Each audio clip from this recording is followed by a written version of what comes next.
21, and she was in the hospital having me. 2 years ago, 2016, living in the middle of Pennsylvania in farm country in the bastion of the red state, she said, if no one will take me to the voting place, I will crawl there. And I swear to you, she was serious as a heart attack. And my little brother, 6'8" little brother, drove her there. This year, she's just gotten out of the hospital for a different heart ailment, and she's going to be staying at home.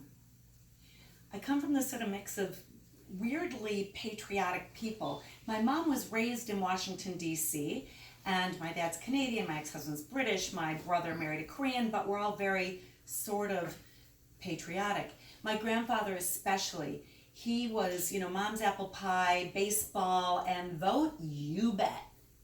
One time I asked him, why don't, he and my grandmother traveled a lot, why haven't you gone to Europe? And he said, we live in the most amazing, beautiful, interesting country in the world. Why would I go anywhere else? And me being sort of another patriot, I also travel, but I travel internationally, and I've been very fortunate to teach for some governments, at the invitation of some governments, Turkey, China, and Bhutan, to name a few of them. I'm always very proud to represent the United States of America. Flag waver? Yes. Voter? No. So, when the first time I remember trying to vote, and I think this was the first time I voted, I walked with my infant child to the Housing Project Community Center that was in our neighborhood, and right after I cast my ballot, gunshots were fired. By the time I got home, our phone was ringing off the hook, literally on the wall, it was back then. The phone was ringing off the hook with my husband saying, trying to find out if we were okay, because news of this shooting had traveled fast. 4 years later, my baby was then 4, and we studied all of the local newspapers, who to vote for, why it was important to vote, why Daddy couldn't vote because he was English, and we put on the same dresses, we dressed alike, and we veritably skipped to the church we had been assigned to. And we get there all ready to vote, and the grandes dames of the neighborhood, who had been in charge of these polling places for years, said, no. I said, what do you mean? They said, your name's not on the list. I said, what do you mean my name's not on the list? I'm a taxpayer, I'm a homeowner, I teach at the high school, I volunteer, I do a lot of community service. And they said, no, your name's not on the list, as they looked at a dot matrix green striped printout. I said, well, wait a minute. Can you look under my whole last name, Sims-Fletcher? Can you look at it under Sims? No. Can you look for it under Fletcher? No. Can you look under it for a different spelling, like S-I-M-M-S? No, we're sorry. You can't vote. I said, no, wait a minute, what, still perfect, and what can I do? And they said, you can go to the Lancaster County Courthouse, plead your case, and see what they say. Lancaster County Courthouse in Lancaster, Pennsylvania, is about 20 miles from where I was. And, as so many other times, it was my 28th birthday, and we had plans, and the polling was closing in 2 hours anyway. And so Brittany and I left, both of us really confused and disappointed and practically near tears because we've been denied. The next election, I tried again. And again they said no. So I decided that I just wasn't going to vote. I didn't take my daughter or my son to any more voting places or any polling places. And when people would start fighting with me about, why don't you vote, being all passionate, all this, I said, wait a minute, I've made a choice. I've made a choice to vote with my actions. I was a really, really involved volunteer. You name it, I probably volunteered for it.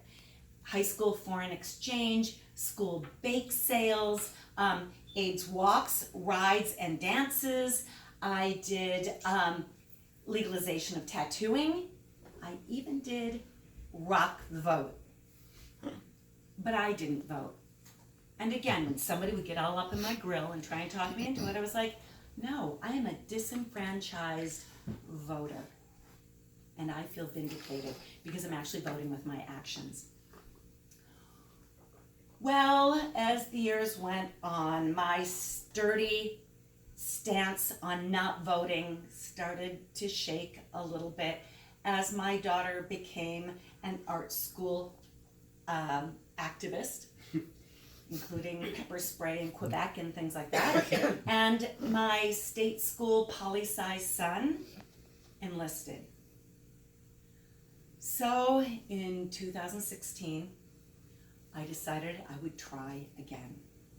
And I put on my red sequin top hat, I put on my white tuxedo tails and a navy blue dress because if I wasn't going to get to vote in the end, at least I could costume. And I walked the 8 blocks down to my polling place and I talked to the people in line, I talked to the people inside, and I got in finally and I gave them my little card and they said, oh, you need to go over there to the other line. And I went over and they said, your name's not on our list. I said, of course it isn't. And they said, but you can fill out this ballot and they'll check you out. I'm still unsure as to whether my vote counted. They weren't sure. And I left.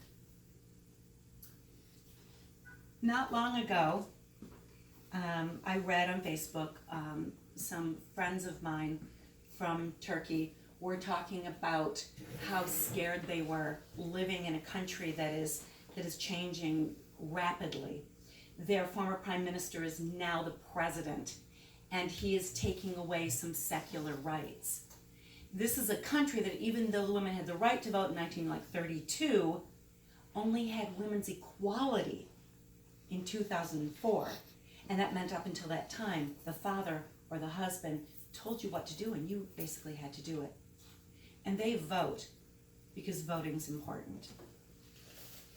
A couple weeks ago, a lovely friend of mine from Bhutan posted a picture that was really scary to me. Her hand was red with what looked like blood, and she had a very concerned face on. And I went and I said, Tinsley, what is that all about? And for this small kingdom, Bhutan in the Himalayas, which only became a democracy in 2007, who has only about 60% of the heads of household who attended any formal education.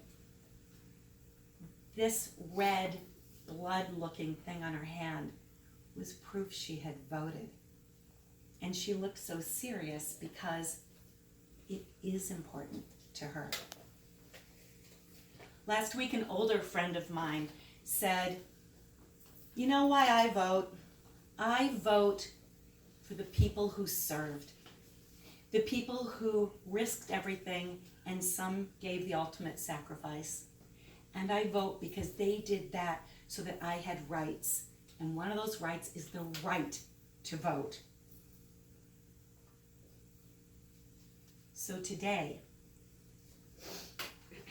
in Queens, the most ethnically diverse place on earth, in the rain, I walked the 8 blocks down to PS 35, and I walked in, and amidst all my neighbors from all of those different countries, and with many half a dozen ladies with their little girls in tow, for my mother who's homebound, for my daughter who is in student loan exile in Scotland for the past 10 years, and for my son who's an Afghanistan veteran, and for myself, and for you.